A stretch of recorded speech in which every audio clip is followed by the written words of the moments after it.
इसमें एक सवाल आया हुआ है जिसको हम बताएंगे आप लोगों को। शायद इससे पहले वो नहीं आया था, मतलब ये विद्युत का है। तो चलो बताओ क्या है। एक चालक तार का प्रतिरोध 3 ओम है। एक चालक तार का प्रतिरोध 3 ओम है। प्रतिरोध 3 ओम है। तार के सिरों के बीच तार के सिरों के बीच 1.5 वोल्ट का विभवांतर है। 1.5 वोल्ट का विभवांतर है। वोल्ट का विभवांतर तार में बहने वाली विभवांतर है। तार में बहने वाली विद्युत धारा का नाम बहने वाली विद्युत धारा का मान ज्ञात कीजिए। ज्ञात कीजिए। ठीक है, बैठ जाओ। ज्ञात कीजिए।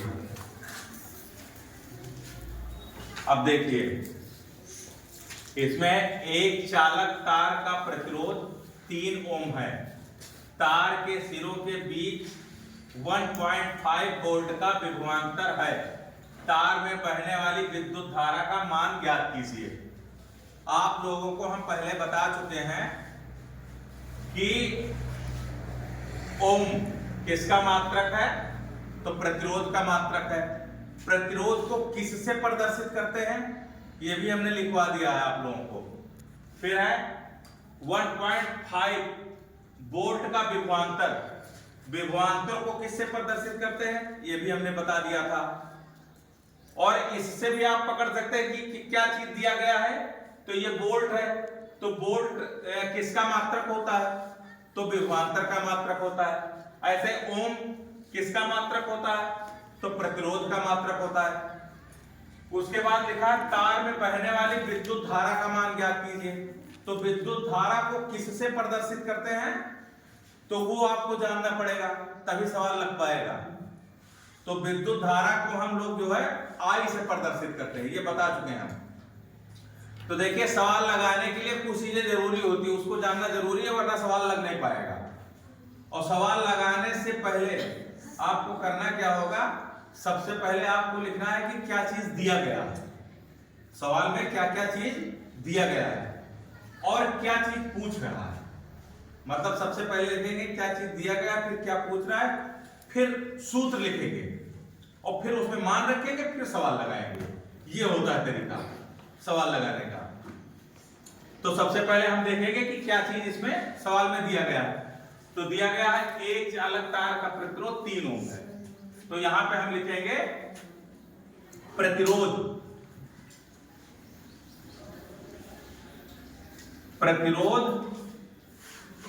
प्रतिरोध को R से प्रदर्शित करते हैं। तो प्रतिरोध R बराबर हो जाएगा 3 ओम। 3 ओम हो गया।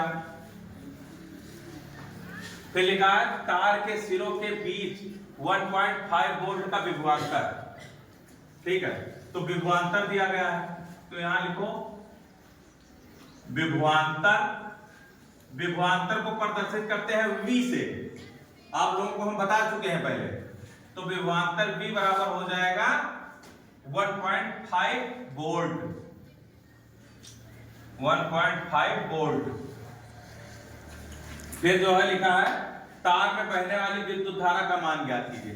तो दो चीजें इसमें दी गई है और विद्युत धारा का हमको मान ज्ञात करना है। तो यहां लिखना है आपको कि विद्युत धारा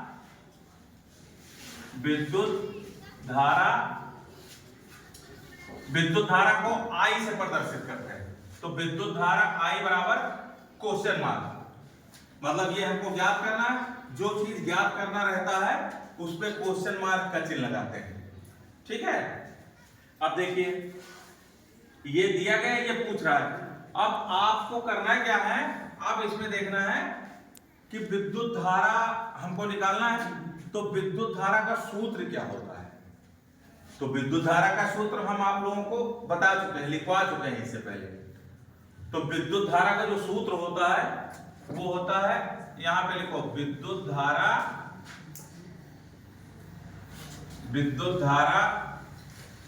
I बराबर V अपान R, ये होता है सूत्र। मतलब विद्युत धारा I बराबर V अपान R, ये हो गया सूत्र। अब करना क्या है, अब आपको इसमें मान रखना है। ठीक है, मान क्या रखना है, जो जो चीज दिया गया है उसको वहां पे लिखना है आपको। ठीक है, तो मान हम रखेंगे, हमारा V कितना है, V हमारा है 1.5 हो गया। फिर R कितना है हमारा 3, तो R की जगह पे 3 लिख दो। अब इसको आपको काटना है, मतलब इसको भाग देना है। तो भाग देने के लिए क्या करेंगे, मान लीजिए इसको सरल करना, तो ये दशमलव हटा दो, यहां पे 0 बढ़ा दो। ठीक है, 0 बढ़ जाएगा, दशमलव हट गया। अब देखिए ये 15 एक बार जाएगा तो 1 लिख दो, और ये 2 बार जाएगा 2 लिख दो। ठीक है, अब जो है, अब हम इसको फिर काटेंगे। तो काटने के लिए क्या करना होगा, हमको यहाँ पे 0 बढ़ाना होगा। 0 बढ़ाने के लिए करते क्या है, फिर जो है हम यहाँ पे दशमलव लिखते हैं। ठीक है, यहाँ दशमलव लिखिए, तो यहाँ पे 0 बढ़ जाएगा। अब इसको काट दीजिए, तो इसको अगर काटेंगे तो 5 बार जाएगा।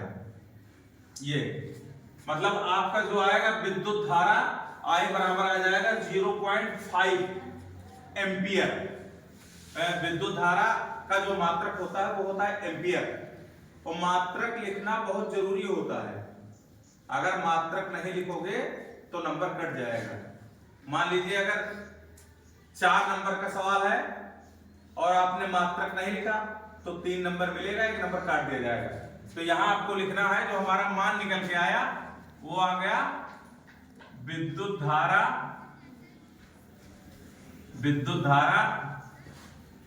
I बराबर 0.5 एम्पियर। एम्पियर इसका मात्रक होता है, विद्युत धारा का मात्रक होता है एम्पियर। अब ये हो गया हमारा जो है आंसर। अब बताइए, अगर इस सवाल में आपको कहीं पे कोई चीज समझ में ना आई हो तो पूछ सकते हो। कोई भी चीज अगर समझ में ना आ रही हो तो पूछिए। आ गया सबको? ठीक, ओके।